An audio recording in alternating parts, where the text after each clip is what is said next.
Do you know what the true sound of despair is? It isn't the scream of a dying man. It isn't the whistle of an incoming 88mm shell.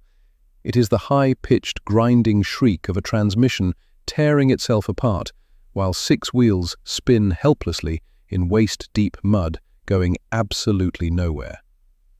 36 hours from now, a man will be sitting in an iron seat with no windshield between him and a 1,000-foot drop into nothing. His hands will be white on a steering wheel. The temperature gauge will be pinned in the red. Artillery shells will be walking up the mountain toward him, and he will not stop.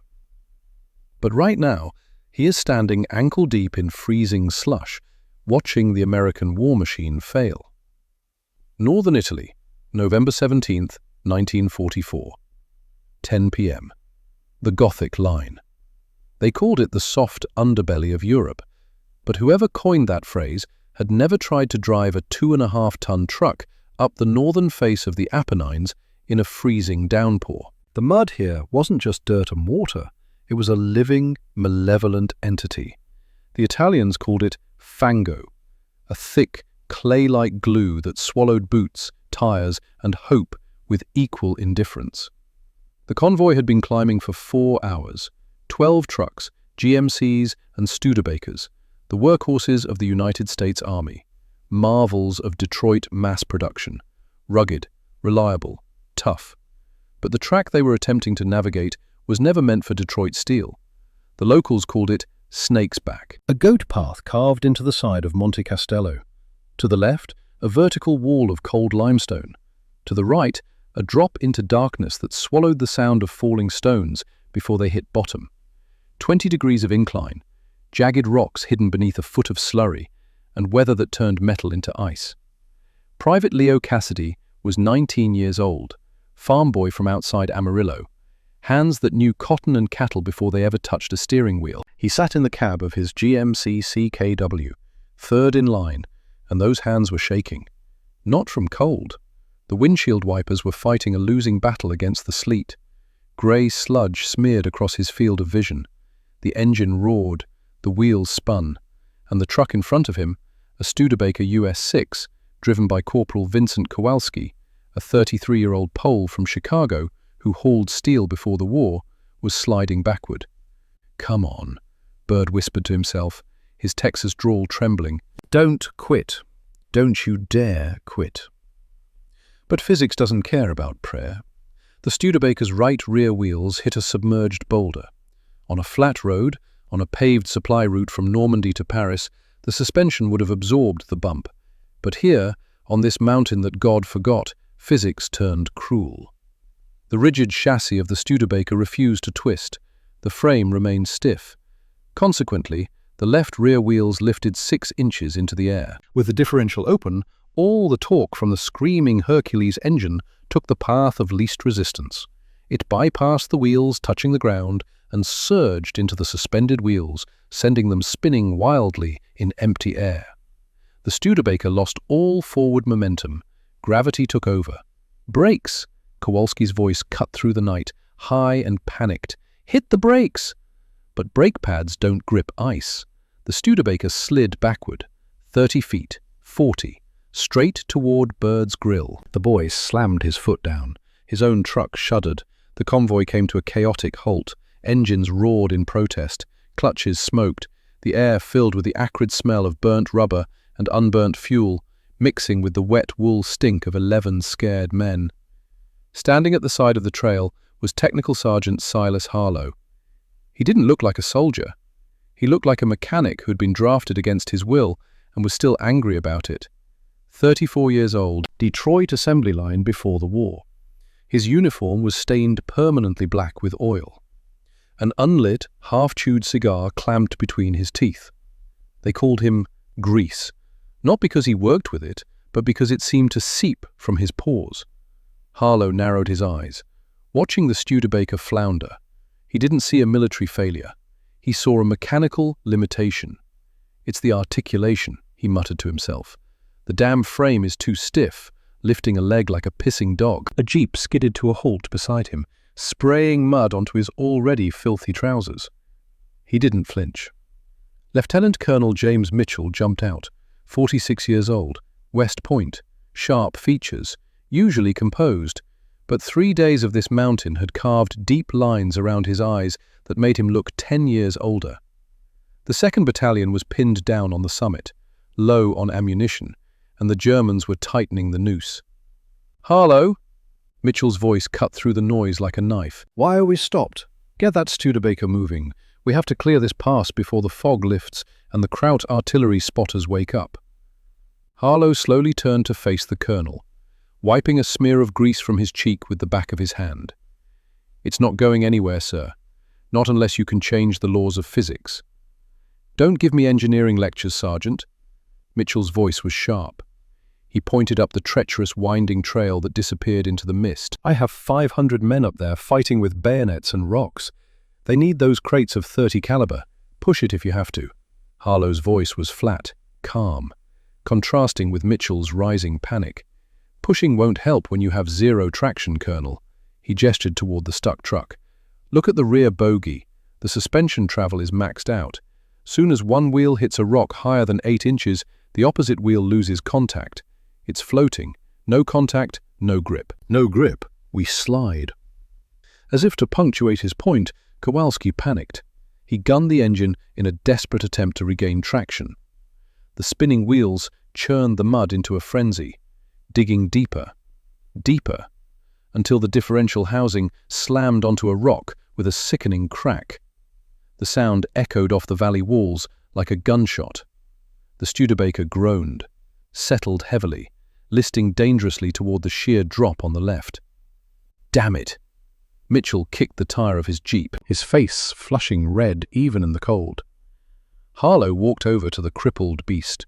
He squatted down, ignoring the freezing water soaking into his knees, inspected the undercarriage with hands that moved with the confidence of 30,000 hours on an assembly line. The axle housing was fractured. Differential fluid began to bleed out, mixing with the mud in a rainbow swirl that caught the headlights. "She's done." Harlow stood up, water dripping from his knees. Broken axle shaft. "We can't tow it up and we can't push it. It's a 2-ton paperweight, blocking the only road up this mountain." Behind the wreck, Bird jumped down from his truck, his face pale, hands still shaking. "Sarge, I almost slid off the edge just sitting still. The brakes are locking up, but the tires are just sledding on the mud." Mitchell ran a hand through his wet hair, knocking his helmet askew. He looked up at the invisible peak where his men were dying. The radio in his Jeep crackled to life, a frantic voice from the summit, distorted by static and desperation. "Command, this is Baker 2-6, taking heavy fire. We are down to, repeat, we are empty." The transmission cut out, replaced by the hiss of dead air. Mitchell looked at Harlow, and for just a moment, the hierarchy dissolved. Officer and enlisted, rank and experience. None of it mattered. Only the mountain. Silas. There has to be a way. We have the trucks. We have the engines. Why can't we climb a damn hill? Harlow looked at the line of GMCs and Studebakers stretching down the trail into the darkness. Magnificent machines on the highways of France, utterly defeated by the ancient, rugged spine of Italy. He spat a piece of tobacco onto the ground. "Because we're trying to drive bricks up a staircase, sir." His voice was quiet, almost gentle. "These trucks are built for the Red Ball Express, built for speed on flat roads. They have rigid spines. Up here, the mountain breaks anything that doesn't bend." "So we're beaten?" Mitchell's voice was hollow. "By mud?" Harlow looked at the crippled truck, then at the steep, rocky terrain that looked more like the surface of the moon than a road. His eyes caught movement. A spider, crawling effortlessly over the jagged rocks nearby, its legs adjusting independently to every bump and crevice. "Not beaten, sir." A dangerous glint appeared in Harlow's eyes. "Just ill-equipped." He turned to look back down the valley, where the motor pool tents sat in the darkness, where the welding torches were waiting. "We don't need trucks, Colonel. Trucks are for hauling groceries." "Then what do we need?" Harlow bit down on his cigar, staring at the impossible slope. We need a mountain goat made of steel. The wind picked up, carrying the smell of cordite from the summit. Somewhere up there, in the darkness and fog, 500 men were counting their last bullets. Mitchell's jaw worked. He was a West Point man, trained to follow doctrine, to trust the manual, to believe that Detroit and Washington knew better than some grease monkey sergeant standing in Italian mud.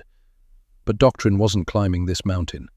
"Get the men to offload the ammo to the jeeps and mules for now," Harlow said. "It won't be enough, but it buys me time." Time for what? Time to perform surgery. Harlow turned his back on the wreck, started walking down the trail toward the motor pool. But he stopped at the disabled GMC one last time, the one with the blown cab from Sicily. He ran his hand along the engine block in the darkness. His fingers stopped, traced something. A hairline crack invisible to anyone else. He pulled out a flashlight, examined it closely. The fracture ran from the cylinder head down toward the oil pan. Stress from a landmine 6 months ago. It had been waiting, growing. 50 miles, maybe 60 if we're lucky. He did the math in his head. Up the mountain, 10 miles. Down, another 10. It'll die on the descent. Bird appeared beside him. "Something wrong, Sarge?" Harlow clicked off the light, stepped back. "No, she's perfect."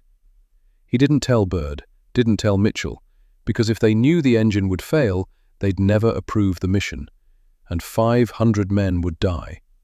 The Spider would have one climb, one chance. It would have to be enough. "I'm going to the workshop," he called to Mitchell. "Don't disturb me unless the Germans are actually in the perimeter." As he walked away, the rain intensified, washing away the blood of the differential fluid.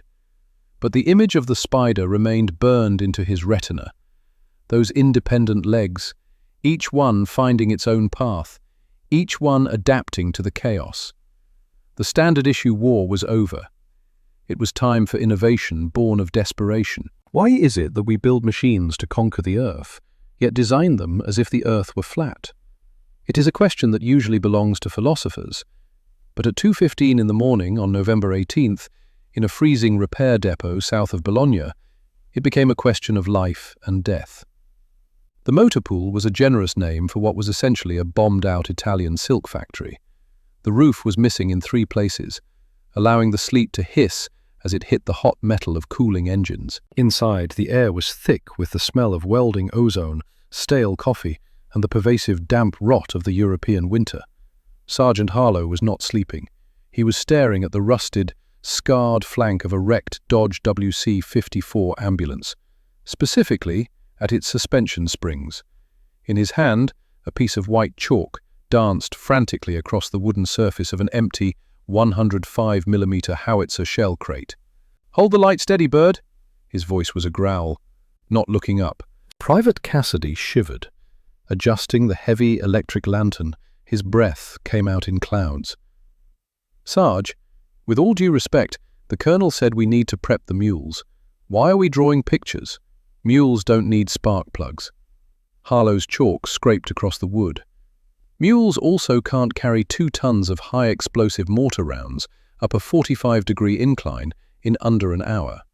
And if we don't get that speed, the boys on the hill are going to be overrun by dawn." He tapped the chalk against the wood, leaving a puff of white dust. "Mules are too slow. We need horsepower, but applied differently." He stepped back, gestured at the crude drawing. "Look at this, Bird. What do you see?" The boy squinted. It looked like a ladder that had been broken in half. "I see a broken truck axle, Sarge." "Exactly." Harlow's eyes gleamed with something between inspiration and madness. "You see broken. I see articulation." He pointed to the sketch with the chalk. "The standard GMC Jimmy has a solid rear axle. It's a rigid beam, strong, sure. If you're hauling crates from the beach at Normandy to Paris on a paved road, it's perfect. But on that mountain, it's suicide." He grabbed 2 wrenches from the bench, held them parallel, connected by a stiff metal rod. "This is a solid axle." He tilted the left wrench up. When the left wheel hits a rock, the right wheel is forced down. But because the frame of the truck is stiff and the springs are stiff, the right wheel doesn't push down hard enough. It just hangs there, Floats. Zero friction. Zero traction. The differential spins the floating wheel, and you're stuck. So the truck is too tough. Bird was trying to wrap his head around the paradox. It's too stiff. Harlow threw the wrenches down with a clang that echoed through the cavernous factory. It fights the terrain instead of working with it. We don't need a brick. We need a spine. He moved back to the crate, drew a large V shape. We cut the axles, right here, next to the differential pumpkin. His voice dropped to almost a whisper. We install U-joints, heavy-duty ones, maybe from the drive shaft of that wrecked P-47 Thunderbolt out back. We turn the solid beam into a swing arm. Bird's eyes widened. You want to saw the axle in half? The truck will collapse. Not if we reinforce the pivot points. Harlow's voice was rising now. The excitement of a man who had just seen the solution to an impossible problem. Instead of leaf springs that just bounce up and down, we use coil springs from the Dodge ambulance. Mount them high. This way, the rear four wheels become independent. The left rear can be in a ditch, the right rear can be on a boulder, and the chassis stays level. The wheels reach down, like that spider you were watching. Harlow looked at him, a slow smile spreading across his grease-stained face. Like a spider, Bird. A six-legged mechanical spider. The sound of heavy boots crunching on gravel announced the arrival of Colonel Mitchell. He stormed into the circle of light, shaking wet snow from his trench coat. He looked exhausted, his patience worn thinner than the tread on a retreating jeep. Harlow, his voice was sharp. I don't hear engines running. I see you giving art lessons. I just got off the radio with Division. They're telling me to pull back. They say Monte Castello is lost if we can't resupply. And since we can't resupply, we have to abandon the position. Mitchell's voice cracked slightly. I have to order a retreat, Silas, because we can't get up that damn rock. Harlow stood up slowly, wiping chalk dust onto his greasy trousers. He looked Mitchell in the eye. The hierarchy of rank seemed to dissolve in the face of mechanical truth. Don't make that call yet, Colonel. I don't have a choice. Mitchell slammed his hand on the workbench. The engineers say the road is impassable for vehicles. The mules will take 6 hours to get up there, and the Germans attack in 3. Mathematics is not on our side. Then change the equation. Harlow's voice was calm. He pointed to the chalk drawing. Sir, the problem isn't the road. The problem is the truck. You give me 12 hours, and I will give you a machine that can climb walls. Mitchell looked down at the scribbles. Geometric shapes, arrows, measurements scratched in white chalk on splintered wood. What the hell is this? It looks like a suspension nightmare. It's an independent, multi-link articulating rear bogie. Harlow was tossing out terms he was inventing on the fly. I'm going to cannibalize that GMC with the blown cab. Strip it to the frame. No cab, no doors, no windshield. Just engine, seat, and this suspension. Mitchell rubbed his temples. Silas, you're talking about redesigning a Detroit truck in a field in Italy with scrap metal. If the axle snaps halfway up, you block the only retreat route for the men coming down. You kill them all. And if I don't try? Harlow stepped closer. They die anyway. They have no bullets, Colonel. Retreating under fire without ammunition is a massacre. You know that. The silence that followed was heavy, oppressive. The distant rumble of artillery provided a grim rhythm to their standoff. Mitchell looked at Bird. The boy was watching Harlow with a mixture of fear and awe. Then he looked at Harlow, a man who could fix a tank with a can opener and chewing gum. You're talking about a Frankenstein monster. Mitchell's voice was barely above a whisper. It's against every regulation in the field manual. The manual was written in Washington, sir. Harlow lit his cigar for the first time that night. The flame illuminated the hard lines of his face, the stubble, the exhaustion, the absolute certainty. Washington isn't climbing Snake's back. We are. Mitchell stared at the diagram for a long moment. He saw the logic in the madness. The rigid trucks failed because they were arrogant. They demanded the ground be flat. Harlow's idea was humble. It adapted to the chaos. 12 hours. Mitchell's voice was low and dangerous. Not a minute more. If that thing doesn't move by 2:30 this afternoon, I'll have you court-martialed for destroying government property, assuming we survive. Harlow didn't smile. He just nodded. "Get me the cutting torch, Bird, and go wake up the welding crew. Tell them we're building a monster." "Which truck, Sarge?" Bird was already grabbing the acetylene tank, his hands no longer shaking, replaced by something else. Purpose. Harlow turned to look at the shadows in the corner of the factory, where the carcass of a GMCCC WW353 lay waiting, battle-scarred from Sicily, missing its cab. But the engine was good, the frame was good, and it had one last mission left in it. That one, he pointed, the one with the soul. As Mitchell walked away to delay the retreat order, the blue hiss of the cutting torch ignited, slicing through the dark night. The sparks showered down like fireworks, signaling the beginning of a surgery that would either save a battalion or doom them all. The concept was insane, impossible, desperate. It was perfect. In a world bent on tearing everything apart, flesh, stone, and steel, is there any greater act of defiance than taking the broken pieces and forging them into something new, something that refuses to die? The workshop was no longer a shelter. It was an inferno of industry. For the next 12 hours, the war outside ceased to exist for Sergeant Harlow and his crew. There was only the metal, the fire, and the clock. "Strip it." Harlow's voice cracked over the hiss of pressurized gas. "If it doesn't make the truck go or stop, it's gone. We're shaving pounds to gain traction." The battered GMC was being flayed alive. Bird and 2 other privates attacked the chassis like vultures. The steel cab, the doors, the windshield, the passenger seats. Everything was unbolted or torched off. Within 2 hours, the truck was transformed. A naked ladder frame, a massive engine block sitting exposed like a beating heart, a steering column jutting up into the empty air, and a single iron seat welded directly to the frame rail. It looked vulnerable. It looked fast. The air smelled of ozone and burning paint, of hot metal, and the sharp bite of acetylene mixing with stale cigarette smoke and old grease. Then came the surgery. Harlow pulled his goggles down, cutting the rear housing. "Now, don't look at the arc." The blue flame of the acetylene torch kissed the heavy steel of the rear axle. Sparks showered down like molten rain, bouncing off Harlow's leather apron. He wasn't just cutting, he was severing the truck's rigid connection to the old world. The torch screamed, the metal groaned, fighting back with every molecule. With a final clang, the solid axle beam fell away in 2 pieces. Now the truck had no rear legs, just stumps where the wheels used to connect. Bird stared at it, his face pale in the firelight. "Sarge, it looks wrong." "It is wrong."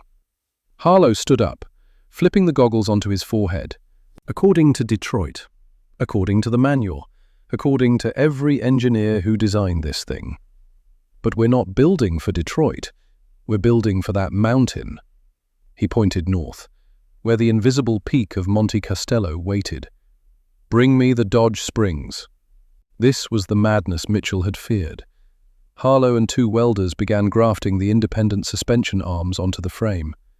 They used heavy coil springs scavenged from the ambulance, mounting them high on the chassis. Instead of a stiff bar connecting the wheels, each wheel hub was now attached to a swing arm, a triangulated piece of steel that could move freely, independently. "Look at it," Bird whispered to a private next to him. "It's hanging too low. It's not broken." Harlow grunted, adjusting a bolt with hands that moved with absolute precision despite the cold. "It's reaching." He stepped back. "Push that wheel up." Bird shoved a pry bar under the left rear wheel hub and heaved. The wheel rose 2 feet into the air, compressing the spring, but the rest of the truck frame didn't tilt an inch. The other 3 rear wheels stayed planted firmly on the concrete. "Holy hell!" Bird breathed the words. "It walks." "It crawls," Harlow corrected, but there was satisfaction in his voice. "But it needs claws." He pointed to a pile of rusted tracks, taken from a destroyed German SDK FZ251 half-track that had been hauled in 2 weeks ago. The Krauts had abandoned it when the engine seized, but the steel tracks were still good. "We can't put full tracks on it, too heavy, but we can armor the tires."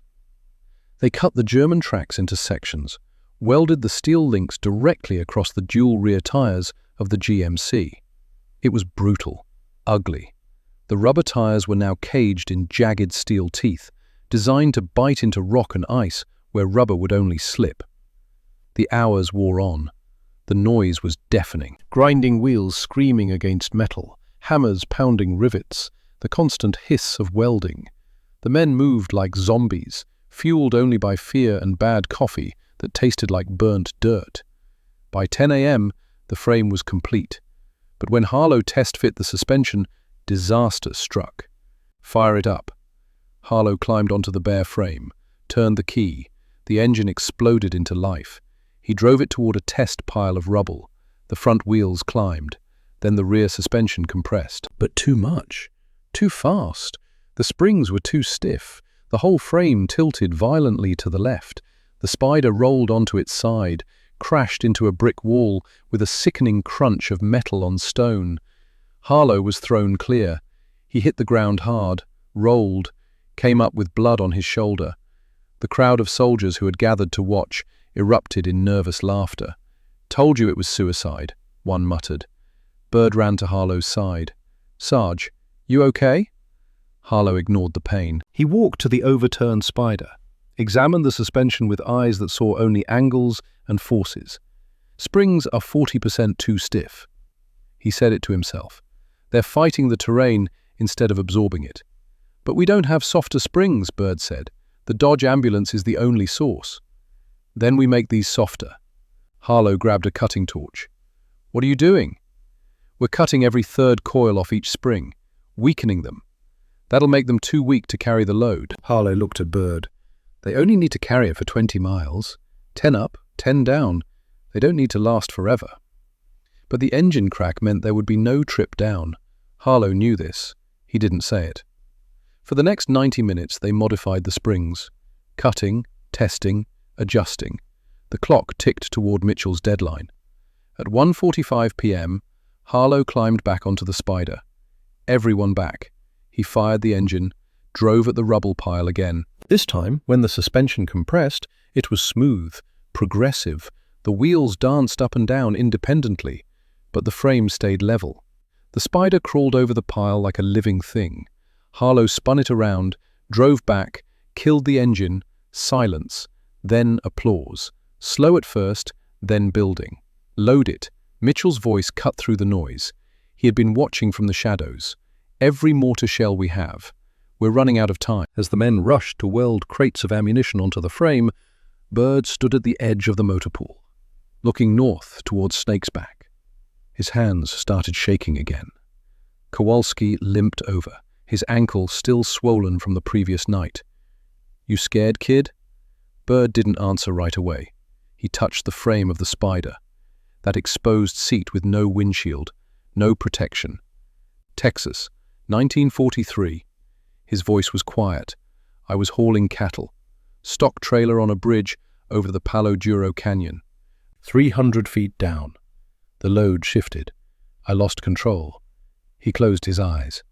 "Trailer went over. Took 2 ranch hands with it. I lived because I jumped out the cab. They didn't." Kowalski was silent. "Snake's Back is 1,000 feet down. No guardrail, no windshield. I'll be staring at it the whole way up. So why are you volunteering?" Bird opened his eyes, looked at the Spider. "Because if I don't face it now, I never will. Those men on the mountain don't get to choose their fear. I do." He climbed onto a crate, settled in. Kowalski watched him for a moment. Then he too climbed aboard. "My wife told me to come home." He touched a letter in his breast pocket. "I can't come home if I don't help you get up there. 3 men, 2 tons of ammunition, 1 machine that shouldn't exist." At 2:30 p.m. exactly, Harlow turned the key. The Spider roared to life. Mitchell stood watching, his face unreadable. "Bring them home, Harlow." That wasn't an order. It was a prayer. Harlow didn't answer. He just shifted into gear, released the clutch, and the Spider lurched forward. Out of the motor pool, onto the road, toward Snake's Back, toward the mountain that had defeated every machine the United States Army had sent against it. But the Spider wasn't every machine. It was something else entirely. If the path to salvation leads through the valley of the shadow of death, what happens when the valley runs out of ground and forces you to climb the walls? The snake's back was not a road. It was a scar etched into the granite face of Monte Castello. To the left, a vertical wall of cold stone. To the right, a 1,000-foot drop into a white abyss of fog and jagged pine trees. And between them, a strip of mud and rock, barely wide enough for a mule. There was no windshield to protect Harlow from the biting wind. There were no doors to hide his trembling legs. There was only the roar of the engine and the terrifying, unobstructed view of the edge. "Don't look down," Harlow yelled over the deafening clatter of the chains on stone. "Watch the temperature gauge. If she overheats, we're dead." Perched on a crate of 60mm mortar shells, welded to the passenger side of the frame, Bird gripped the makeshift roll bar, his knuckles white, his face grey. But he kept his eyes open, staring at the fear he had run from for a year. "It's at 190, Sarge. Climbing. She'll hold." Harlow gritted his teeth, wrestling the steering wheel. The Spider was performing miracles. Where the Studebakers had spun their wheels and died, the Spider clawed its way upward. The independent rear suspension was a blur of violent motion. The wheels danced. When a rock jutted out, a wheel retracted up into the frame, swallowing the bump. When a pothole appeared, a wheel shot down, finding traction in the mud. The chassis remained flat, carrying its volatile cargo with impossible grace. Slurp, clank, scrape. The steel chains bit into the fango, that thick Italian mud that had defeated everything before. But the Spider didn't try to ride on top.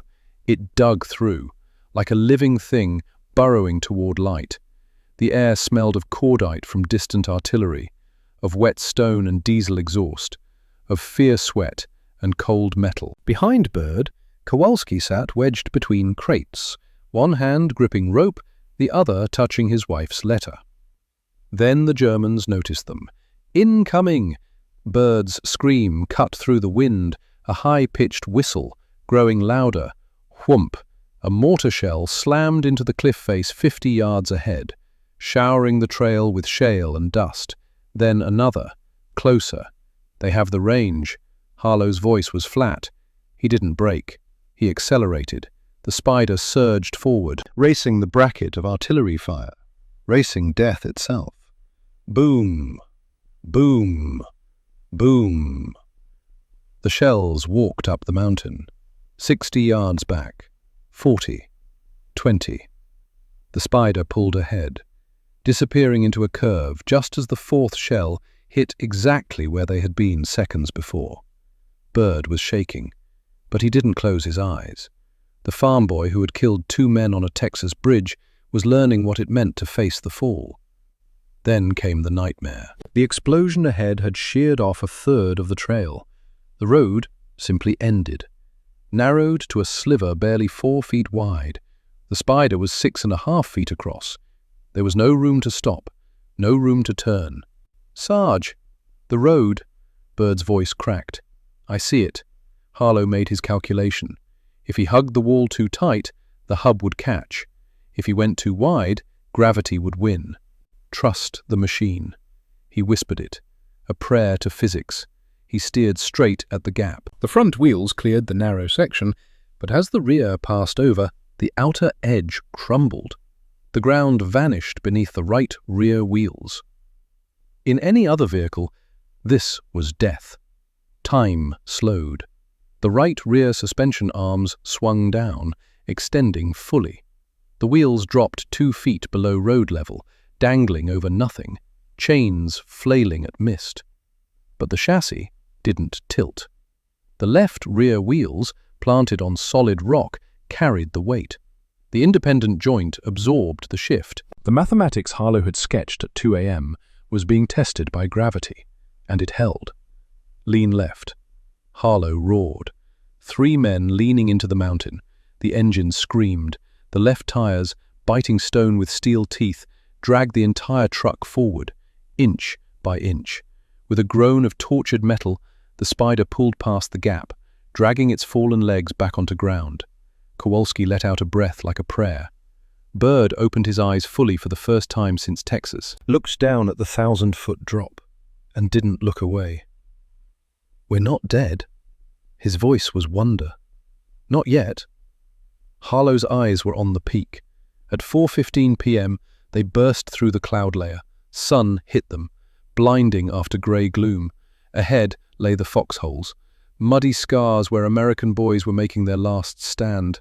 But between them and salvation was the final test. A German MG-42 nest, sandbags in a half-moon, the barrel turning toward the strange beast emerging from fog. Harlow didn't slow. He drove straight at the gun. The German gunners stared. What emerged from the cloud bank was beyond their comprehension. A skeletal monster, 6 legs thrashing, engine roaring without muffler, climbing straight up the 40-degree shale embankment that flanked their position. The independent suspension worked with savage beauty.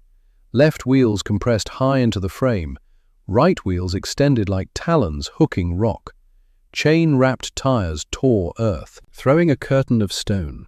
"Das ist ein Panzer," one whispered. But it wasn't a tank.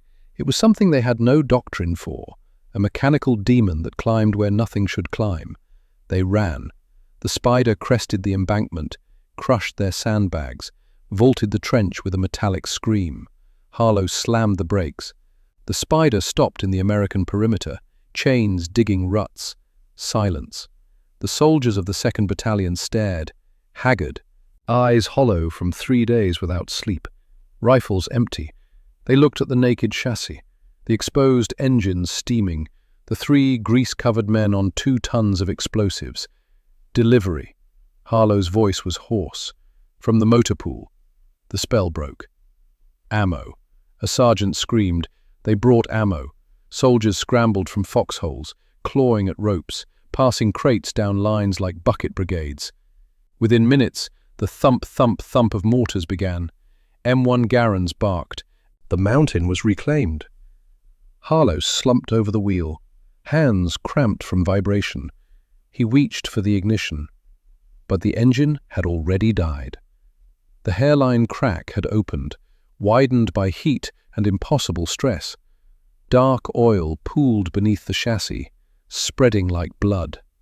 The Spider had given everything, and in giving everything, it had destroyed itself. When the guns finally fall silent and history hardens into marble statues of generals, who remembers the rusted iron bones that actually carried victory up the mountain? Colonel Mitchell came up the trail 6 hours later, on foot, leading mules that could finally pass safely. He found Harlow sitting on a rock, smoking, Bird asleep against a wheel, Kowalski being treated for cracked ribs. The Spider sat between them, silent, dead. Springs sagged, chassis cracked, tires shredded. "You did it, Silas." Mitchell's voice was soft. "You saved the battalion." Harlow didn't look up. He patted cold steel. "She was a good truck, Colonel. She didn't want to be a truck. She wanted to be a climber." Mitchell stood there, looking at the impossible machine. "There will be an inquiry. You destroyed government property. $4,000 worth." Harlow finally looked up, eyes red with exhaustion. "Worth it." 1 week later, Technical Sergeant Silas Harlow stood before a court-martial board in a tent south of Bologna. The charge: destruction of government property. The evidence: 1 GMCCCK W353, modified beyond recognition and rendered inoperable. The defense: 512 written statements, each asking for clemency, each signed in pencil or mud or blood. The verdict: charges dismissed, promotion to staff sergeant. But the Spider would never be mentioned in official records, never photographed, never documented. It violated every regulation. It was built from enemy parts. It should not have worked. The official report said only, ammunition delivered by alternate means. The original Spider was scrapped, melted down in 1945 when the war ended. Its steel recycled into bridges and skyscrapers, shovels and fences. But the idea survived in classified reports, in sketches copied by engineers who saw it, in stories told by men who rode it. 74 years later, Aberdeen Proving Ground, Maryland, 2018. The Museum of Military Vehicles sprawls across 100 acres. Shermans and Pattons, half-tracks and jeeps, all restored to pristine condition. In the back corner sits a curiosity, a GMCCC KW, but modified. The rear axle cut, fitted with independent suspension arms and coil springs, tires wrapped in track sections, cabin missing. The placard reads, "Experimental All-Terrain Vehicle, Italian Theatre, 1944. Reconstructed from fragmentary records and veteran testimony. Original builder unknown." This is not the Spider. It is the memory of the Spider. Built by people who understood what Harlow proved, that sometimes the impossible just needs someone willing to try. An old man stands before it, 93 years old, thin, stooped, sharp eyes. He reaches out, touches cold steel, and for a moment, wrinkles disappear. He is 19, sitting on mortar shells, climbing a mountain that should have killed him. Bird? A young woman, his granddaughter, touches his arm. "You okay, Grandpa?" He stares at the truck, at the independent wheels, at genius scrawled in metal. "I knew a man once," his voice is quiet, "who built something like this, from scrap, in one night, to save my life." He turns, walks toward the exit, but stops, looks back. His name was Harlow, and he was the smartest son of a bitch I ever met. At NASA's Jet Propulsion Laboratory, engineers designed the next Mars rover. They argue over suspension, over wheels that can adapt to terrain no human has walked. One pulls up a schematic. 6 wheels, each independently suspended, each finding its own path. It's called rocker bogie suspension, invented in the 1980s for Mars missions. But the principle is older, much older. In a folder marked historical reference is a faded photograph. Italy, 1944. Barely visible in grain and blur is a truck outline. No cabin, exposed frame, wheels at odd angles, no name, no documentation, just a note in the margin. Independent articulation, unknown designer, effective. There are generations living today, cardiologists in Boston, teachers in Oregon, engineers in Texas, artists in New Mexico. They exist because 74 years ago, an ugly machine refused to let their grandfathers die. The mathematics is simple. 500 men saved, 400 survived to 1945. Each had an average of 2.5 children. Those children had 2.2 children. More than 5,000 people walk the earth because the Spider climbed Snake's back. They don't know it, they never will, just life. Continuing, because a disgraced mechanic believed flexibility was stronger than rigidity. Every time Curiosity climbs a boulder on Mars, it uses the principle Harlow welded in darkness. Every time a Humvee traverses desert with independent suspension, it carries the Spider's DNA. Every time an engineer solves the impossible by breaking rules, they walk in Harlow's footsteps. The sound of despair is a transmission tearing itself apart. But the sound of hope? It is metal refusing to be silent. A broken spring still trying. A cracked engine still turning. It is a human looking at physics and saying, "Not today." Silas Harlow died in 1971. Detroit, age 61. Heart attack, alone. No medal. No interview. No recognition outside the 2nd Battalion. Leo Cassidy died in 2003. Amarillo, age 78, surrounded by family. He told the story. His grandchildren thought it fiction. Vincent Kowalski died in 1989, Chicago, age 79. His wife's letter was buried with him. The Spider died on Monte Castello, November 18, 1944. 4 hours and 45 minutes after birth. But what it proved did not die. In the end, it isn't the strength of steel that conquers mountains. It is the spirit of the mechanic who dares to bend it.